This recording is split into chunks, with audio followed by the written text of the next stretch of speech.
Radiant team ban. And welcome along, ladies and gentlemen, again to another caster from your favorite caster. Another cast from your favorite caster, Mega Kai. Bringing to you Southern Cross Tide Route Season 3. YSM, Yellow Solo Bid versus MIFC. And I don't even know how to say that name. And hopefully I'm joined by Avril, who's also here. We'll say it's Melanie and Glacius? MIFC. Melanie Iglesias. Fan club. We're clearly not fans because we don't even know the name, but MIFC versus YSM, YSM versus MIFC. I think where do I know YSM from? Why have I heard this name before? Yeah, we have. They've been around for quite a while. In fact, I cast them earlier last week in the opening of this Tides Wrath. There have been in a number of Australian events before, and they do reasonably well. They've won a few, but they tend to come out in the sort of third, fourth sort of position quite regularly, and they do favour the long game. But let's see if that's what we see with the lineup today. Do see a few familiar names in MIFC. Baskip is of course a fellow caster. CLM, I've played a couple of games with this guy before, so he's seems to be a pretty decent player. It'll be interesting to see how they do as a team as well. So Tides Wrath, SCD, let's do it. Yeah, this is of course I can't remember. This is still the winners bracket from memory. I did lose my internet yesterday, so I can't remember exactly where we're up to. We're doing the good teams. Because we're doing the winners bracket, so these are the good teams. These are the kids. And like, to be honest, YSM, they had a hard fight here. They've fought some of the better teams in the pool, and last week they struggled in an even match, but just managed to pip the enemy team. So let's see if we could do the same here. Already underway, we see YSM. They have banned out the heroes that they typically normally pick up. The patch perhaps changing what it is they're looking to draft. So getting rid of the split push, getting rid of the good guy Elder, and MIFC getting rid of those mids and picking up the weirdest first pick I have ever. Yeah, Lich being slightly popularized for the offlane before the patch was semi-popular, but sort of started to see an uptake in Lich. Are you talking about the 6.79 patch? Yes, I am. Yeah, okay. So I guess I will have to see if it's worthy of a first pick. I will really have to see, because I'm not convinced yet. I mean, it was a nice change, a nice buff. I don't know. I don't even know if it was like a really good buff, but I guess it's a change nonetheless. But I'll need a bit of convincing. So hopefully MIFC, you can convince me that Lich is actually worth picking up this early. Yeah, I don't know about picking up this early. No, Lich definitely shows some promise in the solo lane. Has been utilized quite well by some of the teams in the pool play. And in fact, if I had a statistician, they would tell me how many times it's actually picked up this event, and I believe it would be reasonably high, because there have been a number of teams that have sort of used Lich as their offlaner. So whether or not that's what the MIFC are going for is yet to be seen. But YSM picking up Visage and Lifestealer, two very strong heroes. Lifestealer not as strong. Yeah, pretty early. Lifestealer had a minor nerf in the patch, but I don't know if that's worth mentioning. Like MIFC are just gonna pick up all the buffed heroes now. They're like, what? Who got buffed in the recent patch? Let's pick a team that's just full of buffed heroes from the recent patch. That's what it looks like so far. Yeah, well, look, you know as well as I do, those teams that pick up those untraditional heroes, those drafts that just don't make sense, and those are the teams that sometimes you struggle against more than the traditional, whatever the current meta team is, because you just don't know really how to react to the heroes, to be honest, to heroes in the match. It is also less about what the other team is doing, and sometimes a lot more about what your own team is doing.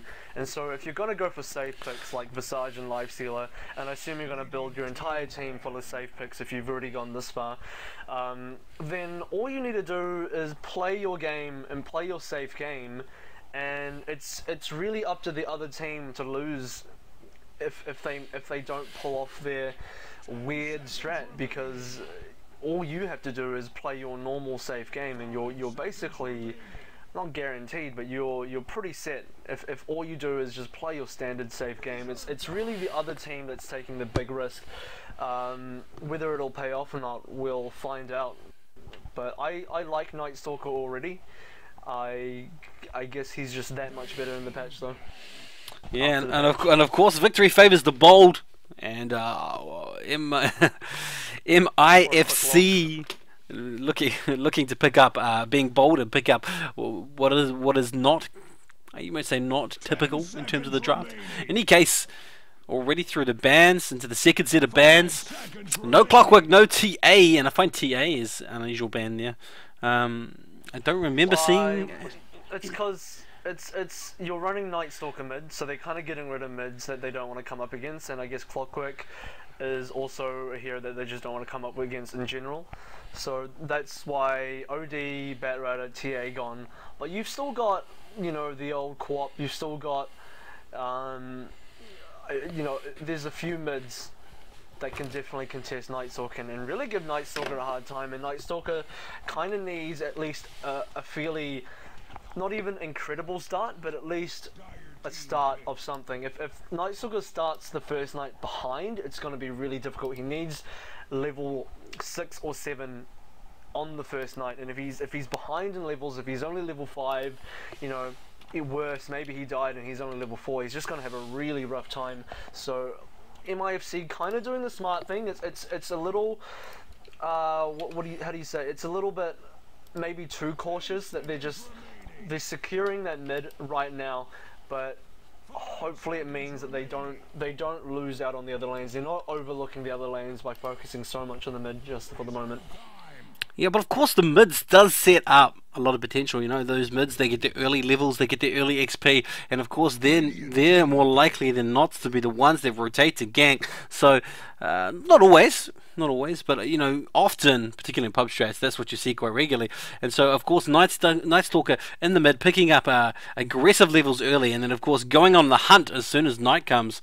So they're investing a lot in that strategy, I imagine, given the ban format they followed. YSM going with Enigma, and I like this pickup.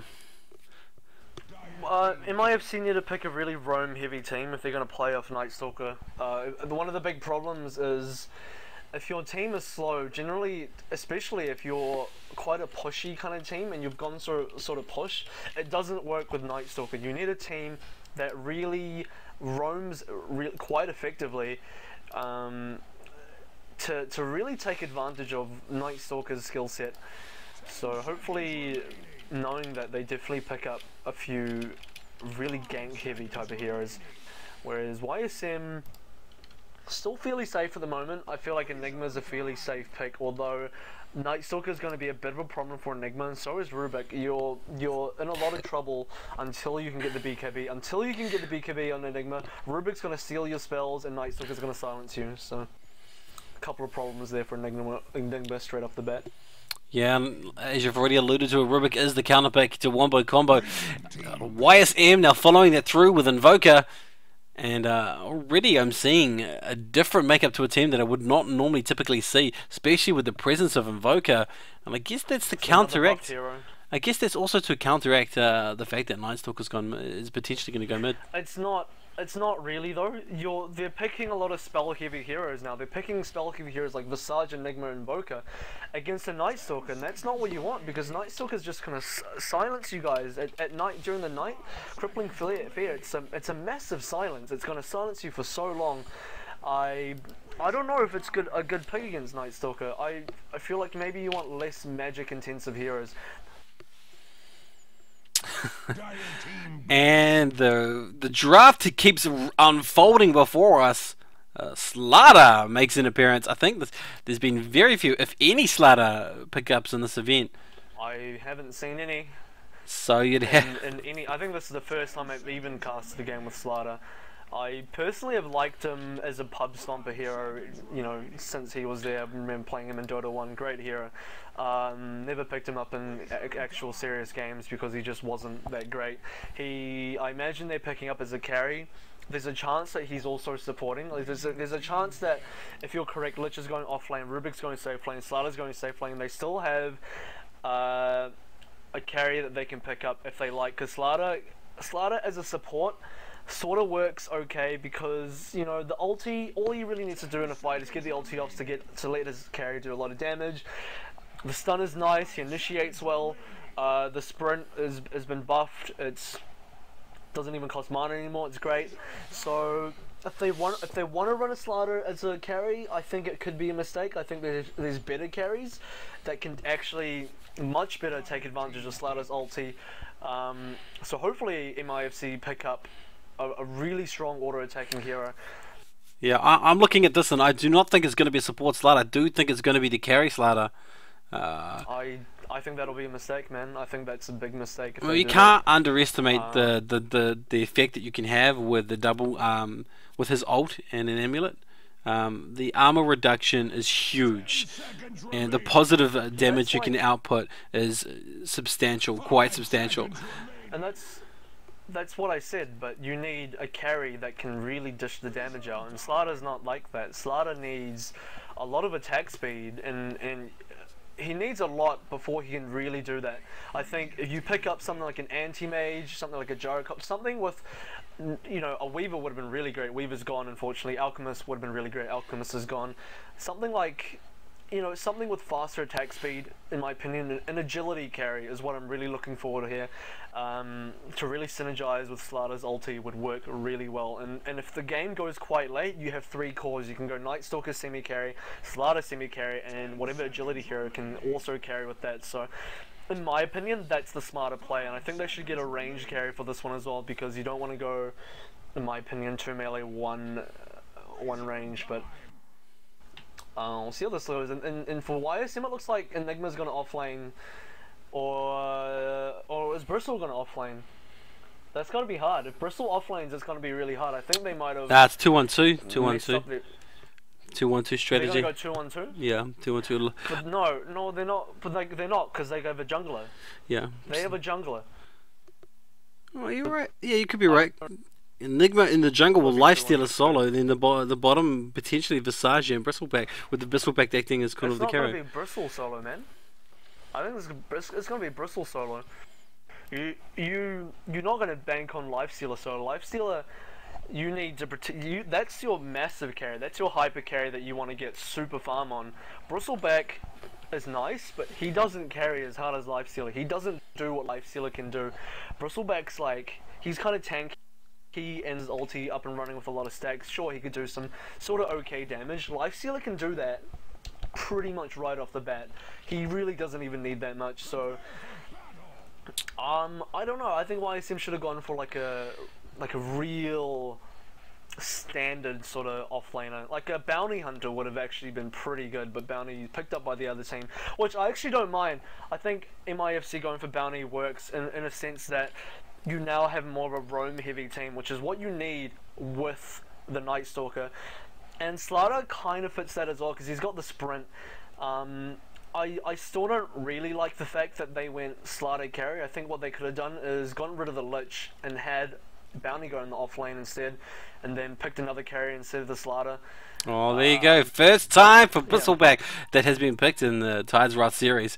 And of course, a big shout out there to TT Esports by Thermatake, as well as the Southern Cross Dota admins for their help, and also putting this together, for which we would have nothing to cast otherwise. You can see here the Radiant making a strong presence deep into the dire jungle, looking to board out those easy camps. Well, now they're not easy anymore, the hard camps.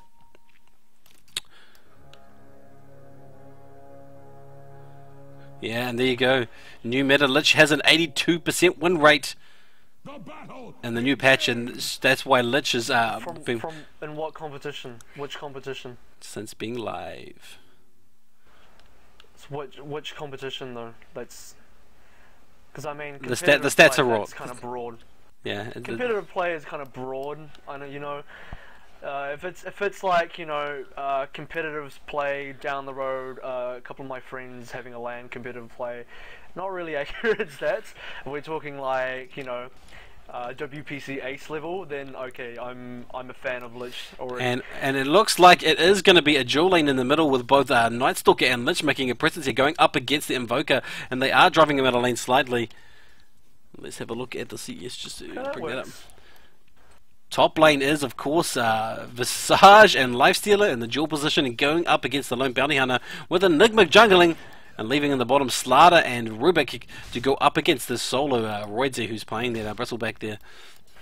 I think supports might have been a fairly...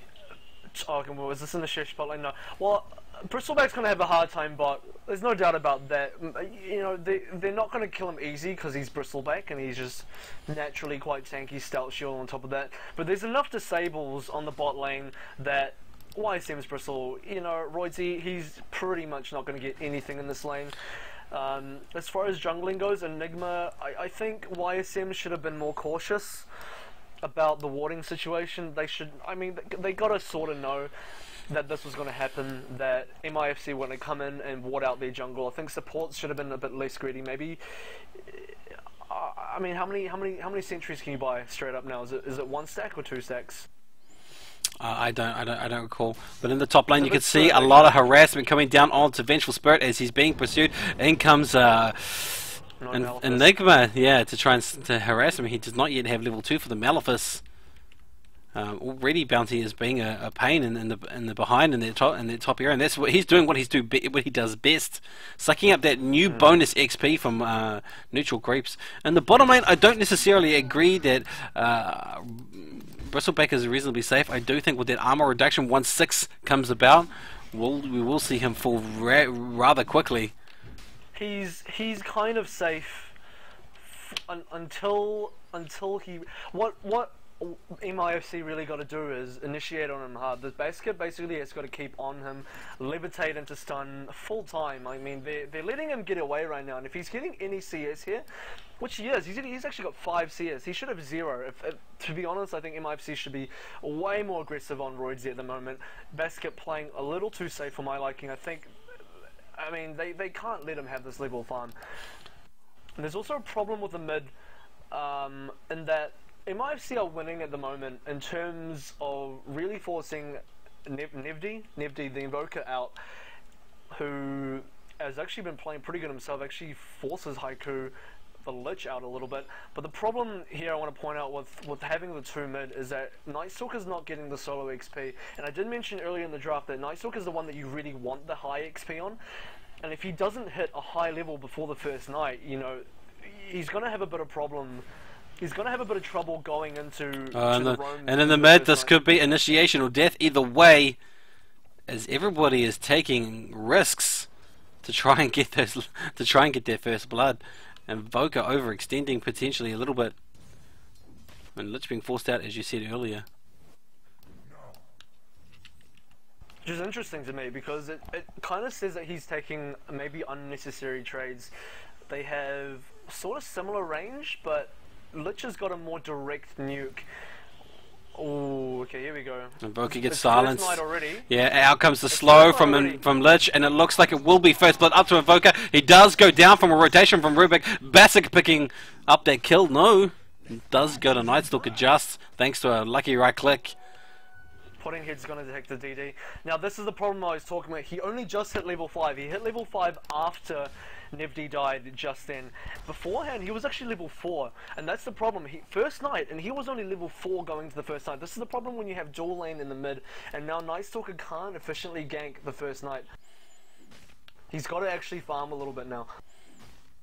Yeah, and we're just going to have a quick look at the CS while we wait to see if anything unfolds, particularly in the top lane here. It is Slaughter clearly winning the way on 30. Lifesteal on 29 just behind him, and followed that by Enigma as well as Night Stalker. But if we convert that into... There we go, initiation mid lane. Nevdi again. CLM picks that one up. Yeah, that 3-man in the mid is just proving to be too strong thanks to the rotations of those supports. Another pickup here. There's going to be great XP for that and gold for that. And Night Stalker, he will catch up. And if you look at Northwood, he is now leading the way, followed closely by that what is now a solo Slaughter in the bottom lane. And you can see his level 6, he picked up level 3 on the Void. So, you know, and that's the thing with Night Stalker, is that you typically will, and he's going to get initiation on Pudding Head right now. Will this be another kill? It looks like it will be, and Korea is even in the mix as well, but he's going to walk away from that. Doesn't know that it's quite there yet. Now he's level 7. Will he get the Darkness? No, he picks up another level in Void. Yeah, and now he's just going to roam and play havoc on this dire team. Of course, you can see the Invoker here playing a little bit defensively, hugging that tower, knowing he needs the protection of that tower to fight off the Night Stalker, who now rotates to get the Heist Rune in the top lane. He has it top in the lane though. Just straight on Miracle Drug. He will go down. And CLM backs off. Yeah, Night Stalker does call back from that, thinking maybe 3 here is a little too rich for me. And he looks to get the Invoker in the mid. In comes with the slow as well as the silence. And it looks like there's reactionary TPs, but it may not be enough. Invoker just one right click away, manages just to get away on by the skin of his teeth, thanks to Ghost Walk. Just manages to get that one level of Wex in there. I don't think he actually... no, it's not over. It's not over. He's pursuing and he picks up the kill. Having pursued and dived through the secret shop. Excellent pick up there by CLM, who is now really starting to play havoc on YSM. Bottom lane, bottom lane. I think they realize, yep, this will be a tower dive for sure. It'll be a tower dive. Yeah, and the double armor reduction, right there for both Track and from Track doesn't give reduction, man. Track gives no reduction. Sorry. Recast amplified damage. Once that 6 comes up, mate, on that Slaughter, easy pickings. Miracle Drug still not working on the medallion just yet. He needs to pick up the medallion sometime soon to really capitalize on this armor reduction that they can get as a team. Slaughter, of course, manned by Vazy, probably looking to pick up. Well, he's going to get, by the looks of it, a Vanguard to start with, and then moving on to hopefully an AC if they really want to capitalize on this armor reduction. Hopefully CLM hopefully will go for a Desolator at some point. And as the night fades, it turns to day. Night Stalker now pulling back after playing so aggressively. We should start to see, hopefully, YSM make a move of their own to bring the score back to an equilibrium. Make it a bit more even. I think being a level 8 hero, I mean, I can understand. It is quite typical for Night Stalkers to skip Darkness at 6. If you're particularly low on levels of Void, if you maybe put a level in Crippling Fury instead, you may even want to skip Darkness at 7. But maybe at 8, I'm thinking you probably want to take Darkness by now, because now that nighttime is over, if another fight breaks out, he doesn't have the night advantage. And just as we say that, the smoke up comes into the middle, a pick up as well as a slow. That's going to be another kill. And Invoker unfortunately goes down. I believe there was also a track kill picked up by Lich. MIFC. There's a really big problem with YSM's warding situation at the moment. Oh, a lot of players bottom! There's the black hole putting in! But out comes the Lich. Lich comes out with the ult. Taking down both, no, just one. They are pursuing, gets of Slaughter comes through to finish off. Open woods off the Slaughter. They want to get vengeance of their own. Down comes the Snot to slow him down. He uses the charges to try and get away. Now he's going to attempt to duke them. The charge goes off and he's got a few seconds left before he can use the speed. He does use the stun. Away goes the speed. And he looks like he will get away. Nice jukes there. Excellent jukes. Due to the Vanguard. At this early level, Vanguard pre 10 minutes is really good. It blocks a ton of damage, and it basically was the sole reason that Vasey didn't die there was due to the Vanguard's defensive power. Also a timely stun coming up just to make sure that one walk, the life stealer, doesn't manage to catch up and get another open wounds, or maybe another rage up, anything like that. Yeah, that was No plays, actually I gotta say that was also well played. It was also well played. He did look to bait them into the shop so he could do that. So that was a bit of a setup, I think, as well. YSM definitely need to step up their warding game. Their vision, to be really honest, is kind of poor. They have one observer ward on the map at the moment. A team that's going up against Night Stalker, there really is no reason for you not to have all 4 observer wards up at all times in the game, especially when it was nighttime. Especially when it was nighttime, their warding placement was fairly aggressive for a team that's not really playing aggressively. For a team that's more or less on the back foot and kind of defensive against Night Stalker, their wards were too offensive and there just wasn't enough coverage. I mean, how many kills did they give Night Stalker in that first night? 4 kills.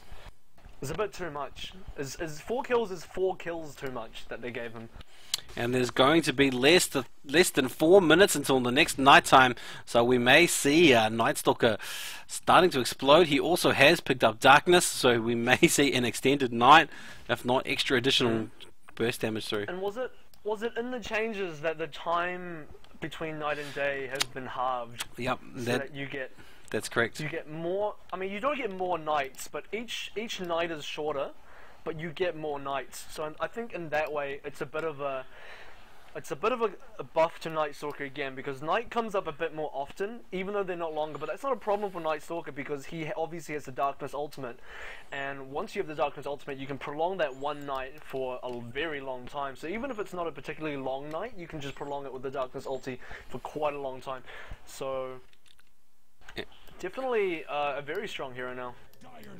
And TP's down to the bottom. They go for the Lifestealer Bomb. They come out, open woods. Lich ult comes through and it just destroys the raged up Lifestealer.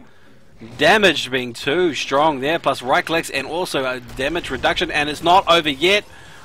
More on the armor reduction, but he has to back off because he's a little low in health, and he is looking to duke out. He looks like he's going to charge up. They want to get him. They want to slow him down. In comes the Shuriken stun. Cold snap. But he's not dead. He's absolutely still taking away. Puts down another ult. And in fact, he lives, and they picked up even more kills. Can find him.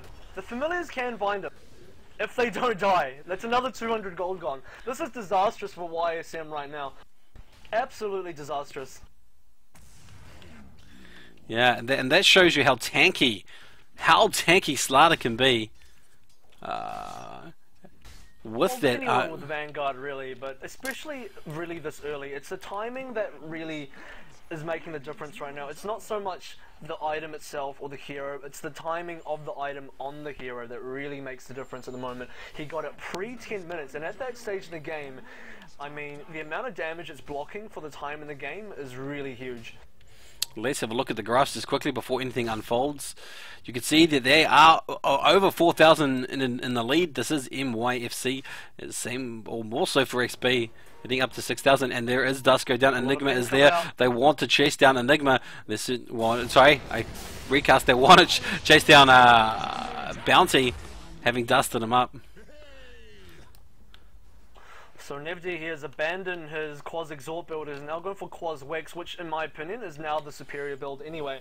I don't really know why he went Quaz Exhort to start with, because of the recent buff to Wex through the EMP, he, in my opinion, should have really just gone for Quaz. Oh, then I suppose this is the problem still with Invoker. He got a buff in the EMP, he got a buff in...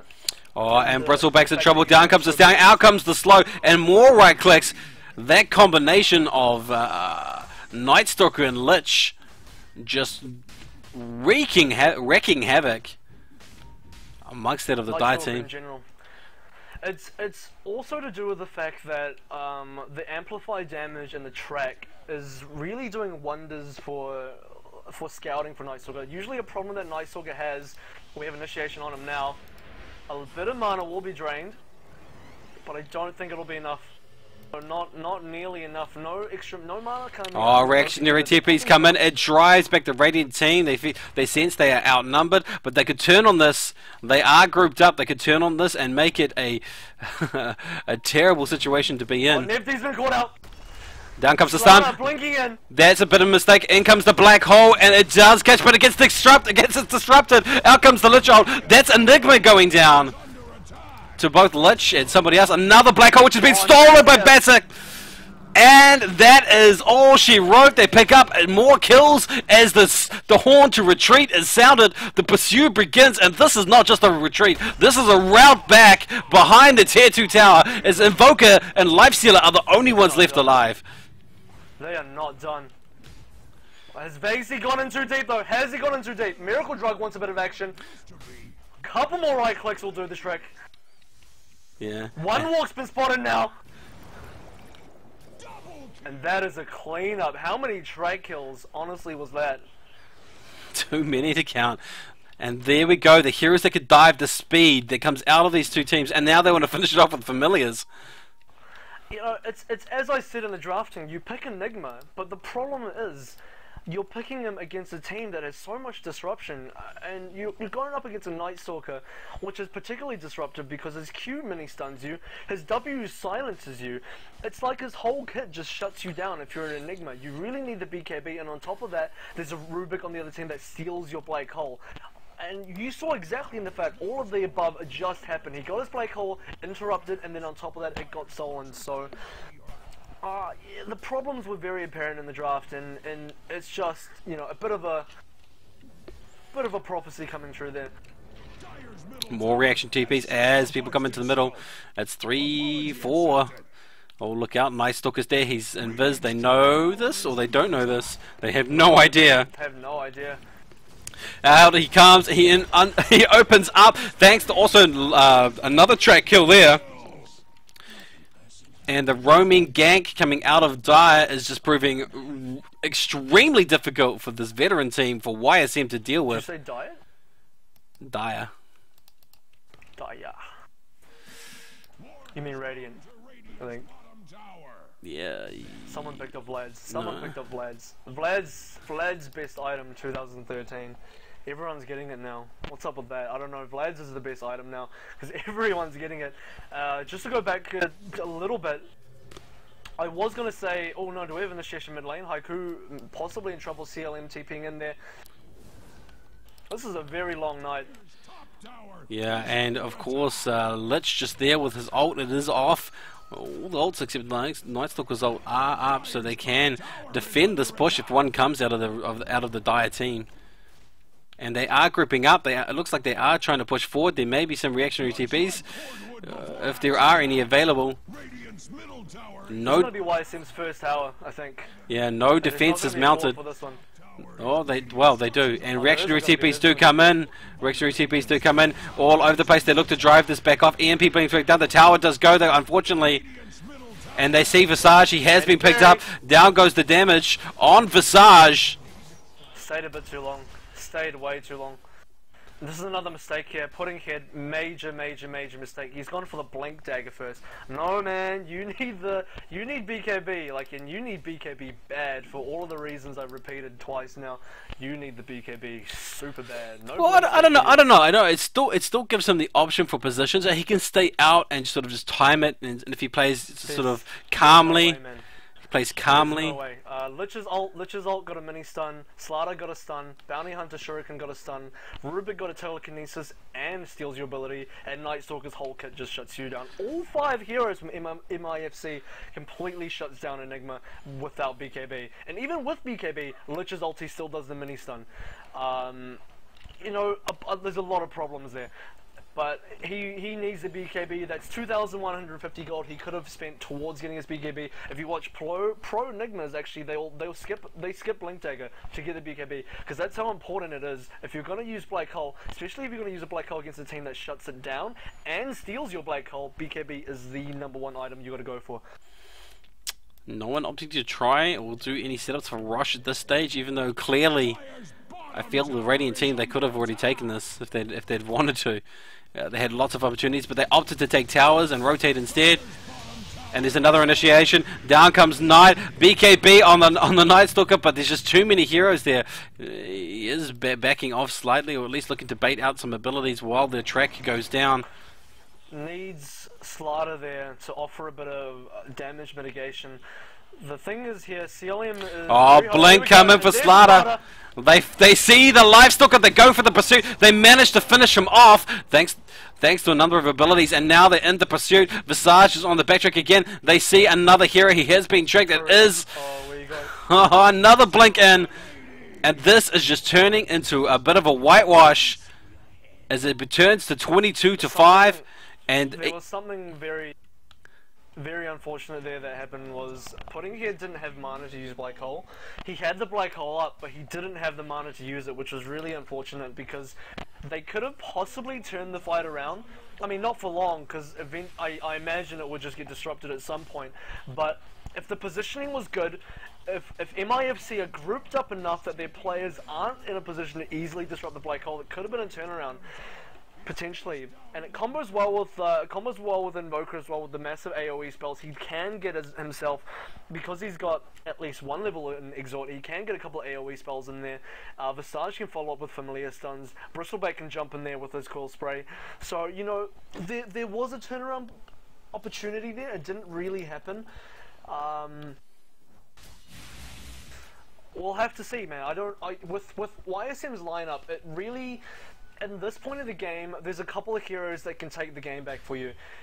3 heroes. One of them is Enigma, but it's unlikely because I feel like his Black Hole is never going to get the full duration. You're never going to get the full seconds, I feel like, without the BKB. The second hero is Invoker, but he's really under-leveled and under-farmed. Invoker is a hero that especially just needs lots of levels and Life Stealer, but all he has right now is an Armlet, and it's not quite enough. Smoke up out of the Radiant team as they now look to pursue. Night Stalker initiates, he gets caught on the Black Hole, but here comes the Saviors. The cavalry comes through, and as the Black Hole comes out, it's immediately disrupted. Now they're going to pursue, and it's only Invoker who looks to get away, but no, he turns back. He wants some sort of penance for the damage, and he's the only one that gets alive in the end, but it's not over yet. It does look like he's being driven back, way back to the well. Big deep well out of Slaughter. He could go shopping in the other teams. Oh, he wants the Familiar Gold. And he just tanks out everything. It is, because he's had that gold before, so Familiar Gold it definitely is. And again, now they put down the pressure onto the tier 2 tire as they drive it down.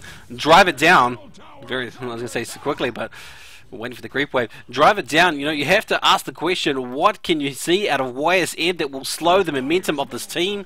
It's 26-5. 3 for their vision, man. That's pretty crazy. That new Darkness ulti vision. The tier 3 tower doesn't even fully see down the stairs. It sees up to the stairs here, and it doesn't see past the stairs. That's really crazy how good that ulti is now. Dire's middle tower is under attack. Radiant's bottom tower is yeah, and now I feel that the YSM, they're desperately clutching. In comes the stun, another initiation, you know, counter initiation through the blink, and they go through. They look to drive down the team. Lich's ult comes out, it catches a couple of heroes, but that's not what's killing them. It's all the right clicks. They break off from Invoker, thinking he's dead. Last minute mechanism just safe him. Ghost walks away, but he will go down to the urn charge. And I think this is only the first time Night Stalker goes down as they look to dive deep. And they do pick up two of the heavy diving heroes. They opted to dive and pursue rather than put the damage down on the tier 3. I don't think that was yeah, you're right. That's definitely a mistake from MIFC to dive that deep instead of actually going for the tier 3. So now look at that. MIFC actually have to back off, so they actually fumbled that push. If you know, I think they may have overestimated just how far ahead they were. Sure, you're 28 for 7 and you know you're 20k ahead, but if you're diving like that, you just sacrifice the opportunity to get a T3. I'm not saying that YSM have a chance now, or they have a tiny chance, but surely MIFC could have played that a bit more safe and taken the tier 3 instead. Yeah, playing overconfidently, diving, looking for those hero kills. I mean, that's what their team does. That's what their heroes do. So they are playing their strength to the strengths of how those heroes work. But at the same time, you've just got to know when it's time to back off and when it's time to focus down those towers. And that was probably one of those situations where they could have just gone, let's focus down the tower. Because right now, they could have raxed them. We are also past the stage now where Vanguard's efficiency has basically not worn off completely, but it's definitely not as efficient at 25 minutes as it is at 10 minutes. So at 10 minutes, Vanguard, incredible item. At 25 minutes, it's starting to fall off a bit now. Slaughter, not as tanky as he used to be. And let's have a look at the items.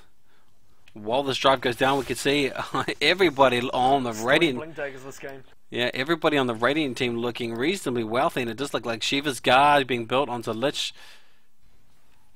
Rubik has got a Blink Dagger. Everybody looks wealthy. Nobody looks like they're short of cash. On the Dire team, it's sort of opposite scenario. Everybody looks very skimped. Everybody looks like they desperately need some kills, some gold. Saying that though, Lich doesn't have level 2 boots yet. Oh, going in there. Another blink in, another slam down that stuns the whole 4 or 5 of the team members, and they pursue through. Visage gets body blocked into position by out of position by his own teammates, pass around and gets killed, and only Bristleback is left alive as they push up the high ground. 5-man wipe. I think that's the 3rd 5-man wipe this match, and GG called by Roydzy. They retire from this match. I have to say, with Puddinghead grace. had one opportunity to get a Black Hole there, and he kind of hesitated, which meant that he got silenced right away. But basically, Night Stalker's ulti is pretty good, is my conclusion for that game. Gonna give a shout out to TT Esports. Thanks for sponsoring Tides Ra Season 3, brought to you in partnership by both Twitch TV and Southern Cross Dota. If you're not familiar with Southern Cross Dota, you should totally Google that. I'm going to play an ad now, and we will be back. I was Mega Kai, and my co-caster was Avril. We'll see you very shortly.